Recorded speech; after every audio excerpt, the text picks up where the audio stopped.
बिस्मिल्लाहिर्रहमानिर्रहीम ते अस्सलाम वालेकुम। 7 जून पाकिस्तान ਦੇ ਵਿੱਚ ਹਫਤੇ ਦੀ ਦੁਪਹਿਰ ਤੇ ਅੱਜ ਦੇ ਪੰਜਾਬੀ ਵੀਲੌਗ 'ਚ ਚੜ੍ਹਦੇ ਤੇ ਲਹਿੰਦੇ ਪੰਜਾਬ ਦੇ ਸੱਜਣਾ ਤੇ ਮਿੱਤਰਾਂ, ਭੈਣਾਂ ਤੇ ਭਰਾਵਾਂ, ਮਾਵਾਂ ਤੇ ਬਜ਼ੁਰਗਾਂ ਨੂੰ ਜੀ ਆਇਆਂ ਨੂੰ। ਅੱਜ ਪਾਕਿਸਤਾਨ ਦੇ ਵਿੱਚ ਈਦ ਦਾ ਦਿਹਾੜ ਹੈ, ਇਸ ਲਈ ਤੁਹਾਨੂੰ ਸਾਰਿਆਂ ਨੂੰ ਬਹੁਤ-ਬਹੁਤ ਈਦ ਮੁਬਾਰਕ ਹੋਏ। ਅਮਰੀਕਾ 'ਚ, ਯੂਰਪ 'ਚ ਔਰ ਦੁਨੀਆ ਦੇ ਬਹੁਤ ਸਾਰੇ ਦੂਜੇ ਇਲਾਕਿਆਂ 'ਚ ਅੱਜ ਈਦ ਦਾ ਦੂਸਰਾ ਦਿਨ ਹੈ। ਮਤਲਬ ਈਦ ਉੱਥੇ ਕੱਲ੍ਹ ਹੀ ਹੋ ਚੁੱਕੀ ਹੈ। ਕੱਲ੍ਹ ਦਾ ਮਤਲਬ ਇਹ ਕਿ ਜੁਮੇ ਵਾਲੇ ਦਿਨ ਹੋ ਚੁੱਕੀ ਹੈ। ਇਸ ਲਈ ਉਹ ਈਦ ਮਨਾ ਚੁੱਕੇ ਨੇ, ਤੁਸੀਂ ਸ਼ੁਰੂ ਕੀਤੀ ਹੈ। ਬਹਰਹਾਲ ਤੁਹਾਨੂੰ ਉਹਦੀ ਬੜੀ ਮੁਬਾਰਕਬਾਦ। ਖਬਰਾਂ ਤਾਂ ਅੱਜ ਵਾਹਵਾ ਸਾਰੀਆਂ ਨੇ, ਲੇਕਿਨ ਪਹਿਲਾਂ ਤੁਹਾਨੂੰ ਜਿਹੜਾ ਪੈਗਾਮ ਦੇਣਾ ਉਹ ਇਹ ਦੇਣਾ ਵੀ ਅੱਜ ਈਦ ਦਾ ਦਿਹਾੜ ਹੈ ਔਰ ਤੁਹਾਨੂੰ ਜਿਹੜਾ ਹੁਕਮ ਹੈ ਰੱਬ ਦੀ ਜ਼ਾਤ ਦਾ ਉਹ ਇਹ ਕਿ ਕੁਰਬਾਨੀ ਕਰੋ ਔਰ ਗਰੀਬਾਂ ਨੂੰ ਖਵਾਓ ਔਰ ਵੰਡੋ ਜਿਨ੍ਹਾਂ ਨੂੰ ਲੋੜ ਹੈ। 3 ਹਿੱਸੇ ਕਰਨ ਦੇ ਤੁਹਾਡੇ 'ਤੇ ਫਰਾਇਜ਼ ਦਿੱਤੇ ਨੇ ਤੁਹਾਨੂੰ, ਔਰ ਇੱਕ ਹਿੱਸਾ ਆਖਿਆ ਵੀ ਆਪ ਰੱਖ ਲਓ, ਇੱਕ ਆਪਣੇ ਰਿਸ਼ਤੇਦਾਰਾਂ ਨੂੰ ਦੇ ਦਿਓ ਅਤੇ ਇੱਕ ਗਰੀਬਾਂ ਨੂੰ ਦਿਓ। ਅੱਛਾ, ਨੋਰਮਲ ਅਗਰ ਹਾਲਾਤ ਹੋਣ ਤਾਂ ਜ਼ਾਹਿਰ ਹੈ ਇਹ ਅੱਲਾ ਨੇ ਤੁਹਾਨੂੰ ਜਦੋਂ ਆਖਿਆ ਤਾਂ ਤੁਸੀਂ ਇੰਝ ਹੀ ਕਰਨਾ ਹੈ, ਤੁਹਾਡਾ ਹੱਕ ਹੈ। ਇੱਕ ਆਪ ਰੱਖ ਲਓ, ਇੱਕ ਰਿਸ਼ਤੇਦਾਰਾਂ ਨੂੰ ਅਤੇ ਇੱਕ ਗਰੀਬਾਂ ਨੂੰ। ਲੇਕਿਨ ਅੱਜ ਦੀ ਰਿਪੋਰਟ ਹੈ, ਅੱਜ ਦੀ ਜਦੋਂ ਮੈਂ ਗੱਲ ਕਰਾਂ, ਅੱਜ ਦੀ ਰਿਪੋਰਟ ਹੈ ਵਰਲਡ ਬੈਂਕ ਦੀ, ਯੂਨਾਈਟਿਡ ਨੇਸ਼ਨ ਦੀ, ਕਿ ਪਾਕਿਸਤਾਨ ਦੇ ਵਿੱਚ ਹੁਣ 45% ਲੋਕੀ ਗੁਰਬਤ ਦੀ ਲਕੀਰ ਤੋਂ ਥੱਲੇ ਚਲੇ ਗਏ। ਕੋਈ ਵੀ ਘਰਾਨਾ, ਜਿਹੜੇ 4-5 ਲੋਕਾਂ ਦਾ ਘਰਾਨਾ ਹੈ, 4 ਲੋਕਾਂ ਦਾ, ਉਹ ਅਗਰ 70 ਤੋਂ 80 ਹਜ਼ਾਰ ਰੁਪਈਆ ਮਹੀਨੇ ਦਾ ਨਹੀਂ ਕਮਾਉਂਦਾ ਤਾਂ ਉਹ ਅਕਵਾਮ ਮੁਤੱਹਿਦਾ ਦੇ ਅਸੂਲਾਂ ਦੇ ਮੁਤਾਬਕ ਗੁਰਬਤ ਦੀ ਲਕੀਰ ਤੋਂ ਥੱਲੇ ਹੈ। ਮਤਲਬ ਕਿ ਉਹਨਾਂ ਦੀ ਰੋਟੀ ਪਾਣੀ ਪੂਰਾ ਨਹੀਂ ਹੁੰਦਾ। ਆਪਣੇ ਆਪ ਕੋਲੋਂ ਸਵਾਲ ਪੁੱਛ ਲਓ ਕਿ ਕਿੰਨੇ ਕੁ ਲੋਕ ਨੇ ਜਿਹੜੇ ਇਹ ਪੈਸੇ ਕਮਾਉਂਦੇ ਨੇ। ਮੇਰਾ ਨਹੀਂ ਖਿਆਲ ਕਿ 45% ਨੇ, ਇਹ ਕਿਤੇ ਜ਼ਿਆਦਾ ਨੇ ਪਾਕਿਸਤਾਨੀ ਇਸ ਤੋਂ ਵੀ, ਮਤਲਬ ਸਾਡੀ ਅੱਧੀ ਆਬਾਦੀ ਤੋਂ ਵੀ ਬਹੁਤੇ ਨੇ। ਇਹ ਮੇਰਾ ਨਹੀਂ ਖਿਆਲ ਕਿ ਅੱਧੀ ਆਬਾਦੀ ਜਿਹੜੀ ਸਾਡੀ ਹੈ ਉਹ ਮਹੀਨੇ ਦਾ 70,000 ਰੁਪਈਆ ਕਮਾਉਂਦੀ ਹੈ। ਆਪਣੇ ਸੱਜੇ ਖੱਬੇ ਮਹੀਨੇ ਦੇ 70-80 ਹਜ਼ਾਰ ਰੁਪਈਏ ਦਾ ਮਤਲਬ 10 ਲੱਖ ਰੁਪਈਆ ਸਾਲ ਦਾ ਕਮਾਉਣਾ। ਇਹ ਕਿੰਨੇ ਕੁ ਬੰਦੇ ਨੇ ਜਿਹੜੇ ਕਮਾਉਂਦੇ ਨੇ, ਆਪ ਵੇਖ ਲਓ। ਬਹਰਹਾਲ ਜਦੋਂ ਮੁਲਕ ਦੇ ਵਿੱਚ ਇੰਨੀ ਭੁੱਖ, ਅਫਲਾਸ, ਤੰਗੀ ਹੋਵੇ ਜਿਹੜੀ ਤੁਸੀਂ ਵੇਖ ਰਹੇ ਹੋ, ਅਤੇ ਉਦੋਂ ਮੇਰੀ ਤੁਹਾਡੇ ਕੋਲ ਗੁਜ਼ਾਰਿਸ਼ ਹੈ ਵੀ ਜਿਹੜਾ ਤੁਹਾਡਾ ਆਪਣਾ ਇੱਕ ਹਿੱਸਾ ਹੈ ਨਾ, ਚਲੋ ਰਿਸ਼ਤੇਦਾਰਾਂ ਨੂੰ ਤਾਂ ਦਿਓ, ਲੇਕਿਨ ਤੁਹਾਡਾ ਜਿਹੜਾ ਆਪਣਾ ਹਿੱਸਾ ਹੈ ਉਹਦੇ 'ਚੋਂ ਵੀ ਕੋਈ ਥੋੜ੍ਹਾ ਬਹੁਤ ਗਰੀਬਾਂ ਨੂੰ ਖਵਾਓ। ਫਰਿੱਜਾਂ ਨੂੰ ਨਾ ਭਰੋ, ਫਰਿੱਜਾਂ ਵੀ ਵਿਚਾਰੀਆਂ ਤੁਹਾਡੇ ਕੋਲੋਂ ਪਨਾਹ ਮੰਗਦੀਆਂ ਨੇ, ਤੋਬਾ ਮੰਗਦੀਆਂ ਨੇ। ਜੋ ਕੁਝ ਤੁਸੀਂ ਉਹਨਾਂ ਨਾਲ ਕਰ ਛੱਡਦੇ ਹੋ, ਜਿੰਨਾ ਕੁ ਉਹਨਾਂ ਨੂੰ ਭਰ ਛੱਡਦੇ ਹੋ, ਔਰ ਬਸ ਉਹ ਚੂੰ ਕਰਦੀਆਂ ਨੇ, ਪਤਾ ਨਹੀਂ ਕਿਵੇਂ ਚੱਲਦੀਆਂ। ਉੱਤੋਂ ਗਰਮੀਆਂ ਦਾ ਮੌਸਮ ਹੈ, ਬਿਜਲੀ ਬੰਦ ਹੋ ਗਈ ਅਤੇ ਸਾਰਾ ਗੋਸ਼ਤ ਖਰਾਬ ਹੋ ਜਾਣਾ ਹੈ। ਇਸ ਲਈ ਮਿਹਰਬਾਨੀ ਕਰਕੇ ਇਹ ਵੰਡੋ ਟਾਈਮ ਦੇ ਉੱਤੇ, ਤਾਂ ਕਿ ਲੋਕ ਪਕਾਉਣ ਅਤੇ ਖਾਣ। ਅਤੇ ਜਦੋਂ ਗੋਸ਼ਤ ਦਿਓ ਤਾਂ ਨਾਲ ਅੱਜ ਕੱਲ੍ਹ ਜਿਹੜਾ ਮਾੜਾ ਬੰਦਾ ਉਹਦੇ ਵਾਸਤੇ ਗੋਸ਼ਤ ਪਕਾਉਣਾ ਵੀ ਬੜਾ ਔਖਾ, ਉਹਦੇ ਵਿੱਚ ਜਿਹੜੇ ਮਾਲ ਮੁਕੱਦਮਾ ਪਾਉਣਾ ਉਹ ਵੀ ਔਖਾ ਕੰਮ ਹੈ। ਜੇ ਸਾਬੇ ਹਸੀਅਤ ਹੋ ਤਾਂ ਉਹ ਵੀ ਲੋਕਾਂ ਨੂੰ ਜ਼ਰੂਰ ਦਿਓ। ਬਹਰਹਾਲ ਮੇਰੀ ਸਿਰਫ ਤੁਹਾਡੇ ਕੋਲ ਗੁਜ਼ਾਰਿਸ਼ ਇਹੀ ਹੈ ਕਿ ਅਗਰ ਅੱਲਾ ਨੇ ਤੁਹਾਨੂੰ ਕੈਪੈਸਿਟੀ ਦਿੱਤੀ ਹੈ ਤਾਂ ਅੱਜ ਦੇ ਦਿਨ ਲੋਕਾਂ ਦੀ ਮਦਦ ਜ਼ਰੂਰ ਕਰੋ। ਅੱਗੇ ਚੱਲਦੇ ਹੁਣ। ਅੱਜ ਦੀ ਪਹਿਲੀ ਖਬਰ ਤੁਹਾਡੇ ਸਾਹਮਣੇ ਪਹਿਲਾਂ ਰੱਖਣੀ, ਫਿਰ ਅਸੀਂ ਸਾਡੀ ਇੱਕ ਵੱਡੀ ਆਪਾ ਹੈ ਸਲਮਾ ਬੱਟ ਸਾਹਿਬਾ, ਉਹਨਾਂ ਨੇ ਇੱਕ ਨਵਾਂ ਖੜਾਕ ਕੀਤਾ, ਐਲਾਨ ਮਸਕ ਨੇ ਖੜਾਕ ਕੀਤਾ, ਉਸ ਪਾਸੇ ਵੀ ਜਾਣਾ ਹੈ।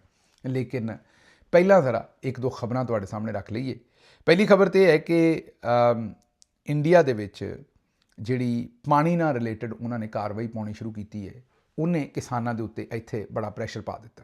ਇੱਕ ਪਾਸੇ ਉਹਨਾਂ ਨੇ ਪਾਤਾ ਹੈ, ਦੂਜੇ ਪਾਸੇ ਸਾਡੀ ਬਾਜੀ ਮਰੀਮ ਨੇ ਇਹ ਸਹੁੰ ਖਾ ਲਈ ਹੈ ਵੀ ਕਿਸਾਨਾਂ ਨੂੰ ਜੀਣ ਨਹੀਂ ਦੇਣਾ। ਇੰਡੀਆ ਨੇ ਹੁਣ ਕੀ ਕੀਤਾ, ਉਹਨਾਂ ਦਰਿਆਏ ਚਨਾਬ ਤੋਂ ਪਾਣੀ ਦੀ ਆਮਦ ਜਿਹੜੀ ਉਹ ਤਕਰੀਬਨ 5,700 ਕਿਊਸਿਕ ਦੀ ਮਜ਼ੀਦ ਕਮੀ ਕਰ ਦਿੱਤੀ ਹੈ। ਮਤਲਬ ਜਿਹੜਾ ਹੈੱਡ ਮਰਾਲਾ ਹੈ ਉਹ ਤੋਂ ਅੱਗੇ ਹੁਣ ਪਾਣੀ ਦਾ ਕੋਈ ਨਾਮੋ ਨਿਸ਼ਾਨ ਨਹੀਂ, ਚਨਾਬ ਖੁਸ਼ਕ ਹੋ ਗਿਆ।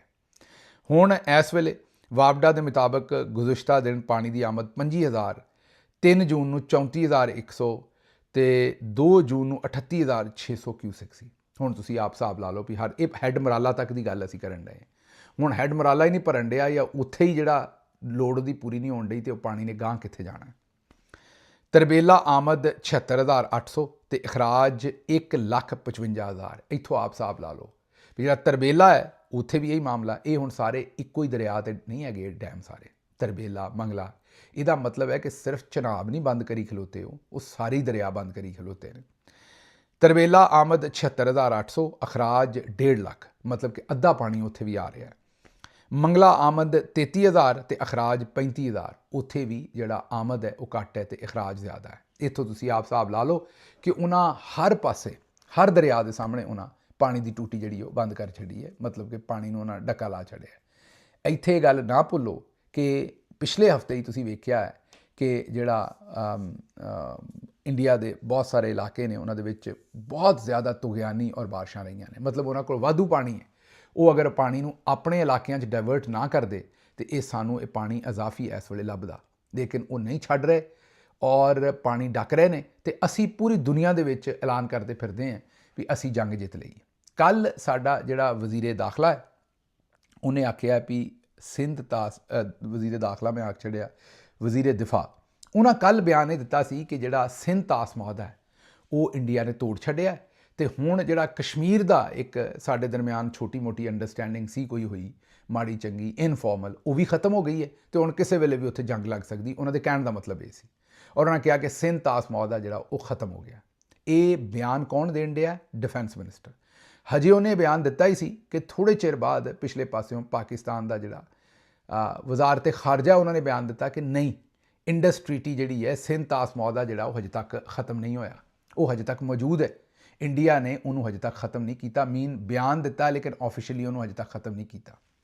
ਹੁਣ ਤੁਸੀਂ ਆਪ ਹਿਸਾਬ ਲਾ ਲਓ ਇਹਨਾਂ ਨਕੰਮਿਆਂ ਦਾ ਕਿ ਜਿਹੜਾ ਪਾਕਿਸਤਾਨ ਦਾ ਡਿਫੈਂਸ ਮਿਨਿਸਟਰ ਹੈ ਉਹ ਆਂਦਾ ਹੈ ਕਿ ਸਿੰਧ ਤਾਸ ਮੁਆਹਦਾ ਖਤਮ ਹੋ ਗਿਆ ਤੇ ਜਿਹੜਾ ਪਾਕਿਸਤਾਨ ਦਾ ਫੋਰਨ ਆਫਿਸ ਹੈ ਉਹ ਕਹਿੰਦਾ ਹੈ ਕਿ ਨਹੀਂ, ਸਿੰਧ ਤਾਸ ਮੁਆਹਦਾ ਜਿਹੜਾ ਉਹ ਖਤਮ ਨਹੀਂ ਹੋਇਆ, ਉਹ ਹਜੇ ਤੱਕ ਇੰਟੈਕਟ ਹੈ। ਮਤਲਬ ਇਹ ਐਵੇਂ ਹੀ ਬਿਆਨ ਛੱਡੀ ਆਉਂਦੇ ਨੇ, ਇਹਨਾਂ ਨੂੰ ਕੋਈ ਪਤਾ ਨਹੀਂ ਕਿ ਪਾਣੀ ਕਿੰਨਾ ਰੁਕਿਆ। ਇਹ ਵਾਪਡਾ ਵਾਲੇ ਜਿਹੜਾ ਦੱਸਣ ਡਏ ਨੇ ਵੀ ਇੰਨਾ ਪਾਣੀ ਘੱਟ ਹੋ ਗਿਆ, ਇੰਨਾ ਹੋ ਗਿਆ, ਇਸ ਤੋਂ ਹਿਸਾਬ ਲਾਓ ਵੀ ਅੱਗੇ ਜਿਹੜੇ ਜ਼ਾਲਮਾਂ ਨੇ ਕਿਸਾਨਾਂ ਦੇ ਨਾਲ ਕੀ ਕਰਨਾ ਉਹ ਤੁਸੀਂ ਹਿਸਾਬ ਆਪ ਹੀ ਲਾ ਸਕਦੇ ਹੋ। ਸਾਡੇ ਜਿਹੜੇ ਫੌਜੀ ਭਾਈ ਨੇ ਉਹ ਆਂਦੇ ਨੇ ਵੀ ਜ਼ਰਾਤ ਅਸੀਂ ਕਰਨੀ ਹੈ, ਕਾਸ਼ਤਕਾਰੀ ਅਸੀਂ ਕਰਨੀ ਹੈ ਤੇ ਉਹ ਪਹਿਲਾਂ ਹੀ ਨਹਿਰਾਂ ਕੱਢੀ ਫਿਰਦੇ ਨੇ।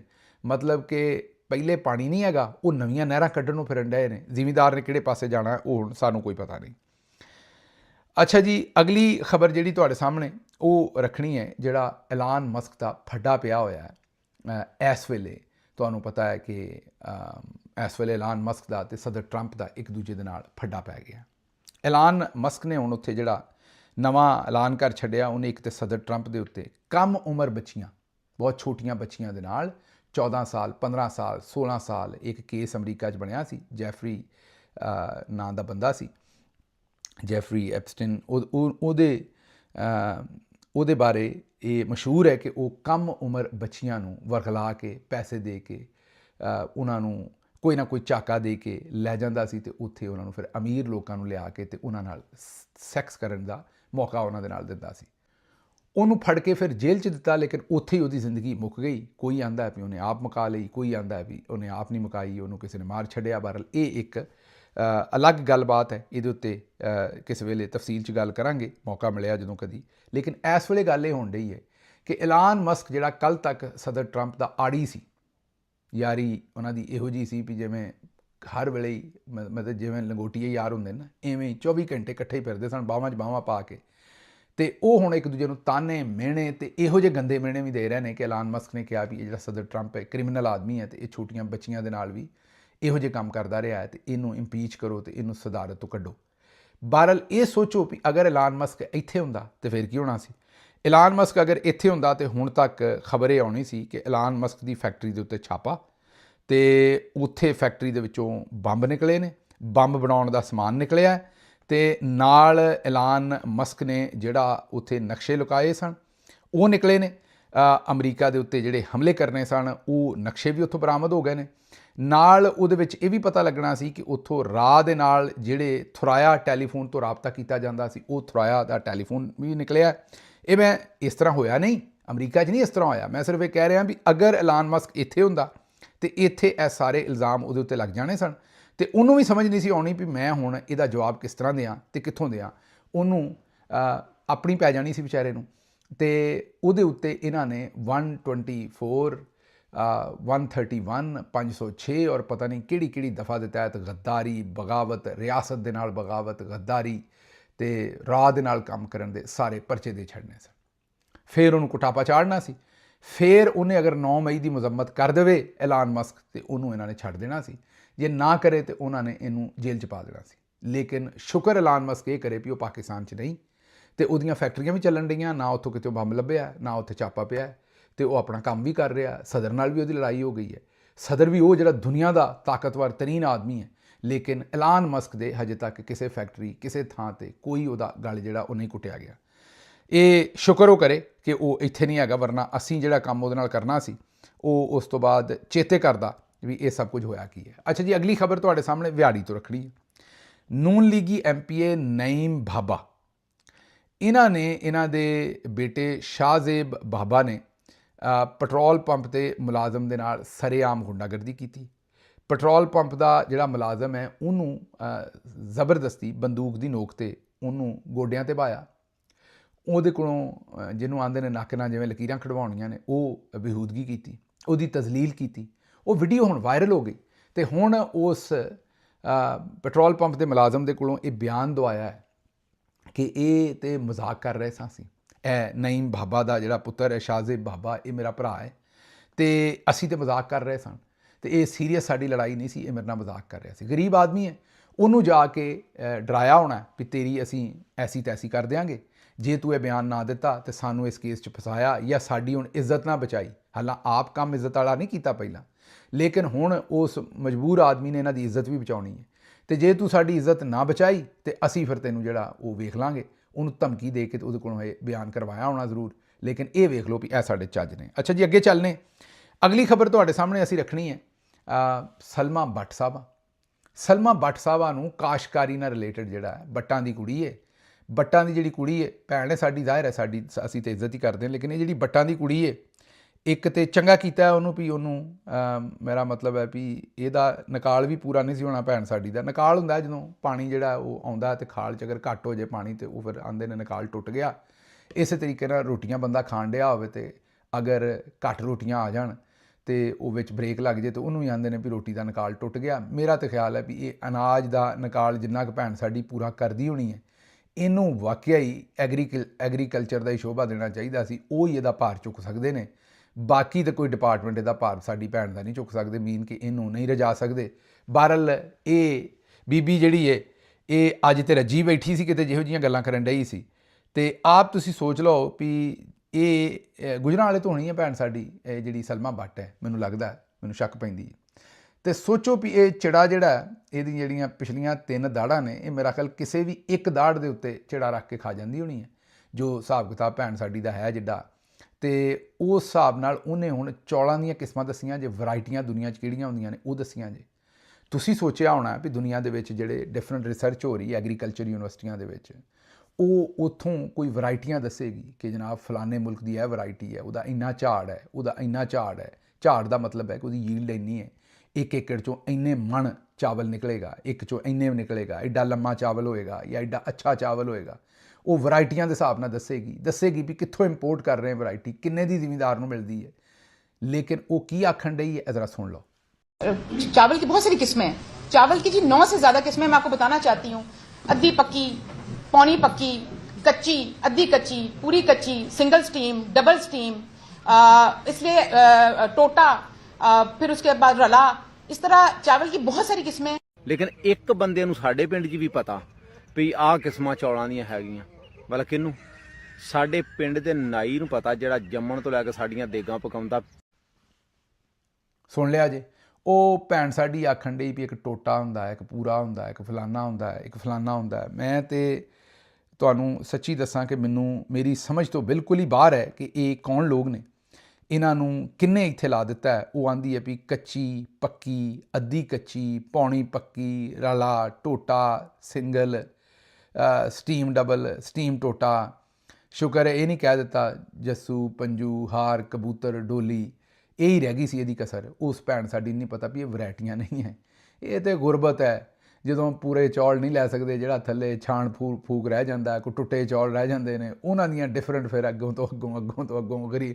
ਉਹ ਜਿਵੇਂ ਕੱਟ ਪੀਸ ਕੱਪੜੇ ਨਹੀਂ ਖਰੀਦੀ ਦੇ, ਉਹ ਜਿਹੜਾ ਮਾੜਾ ਰਹਿੰਦ ਖੂੰਦ ਰਹਿ ਜਾਂਦੀ ਹੈ, ਉਹਨਾਂ ਦੇ ਫਿਰ ਰੇਟ ਕਰਨ ਵਾਸਤੇ ਵੀ ਜਿਹੜਾ ਬਿਲਕੁਲ ਹੀ ਭੈੜਾ, ਮਤਲਬ ਬਿਲਕੁਲ ਹੀ ਜਿਹੜਾ ਟੁੱਟਿਆ ਹੋਇਆ ਚੌਲ ਹੈ ਉਹਦਾ ਰੇਟ ਕੋਈ ਹੋਰ ਹੈ, ਜਿਹਦੇ ਵਿੱਚ ਕਈ ਤਰ੍ਹਾਂ ਦੇ ਚੌਲ ਰਲੇ ਨੇ, ਨਾਲ ਮਿੱਟੀ ਛਿੱਟੀ ਵੀ ਰਲੀ, ਉਹਨੂੰ ਰਲਾ ਕਹਿ ਦਿੰਦੇ ਨੇ। ਉਹ ਆਂਦੀ ਹੈ ਚੌਲਾਂ ਦੀਆਂ ਵੈਰਾਈਟੀਆਂ ਨੇ।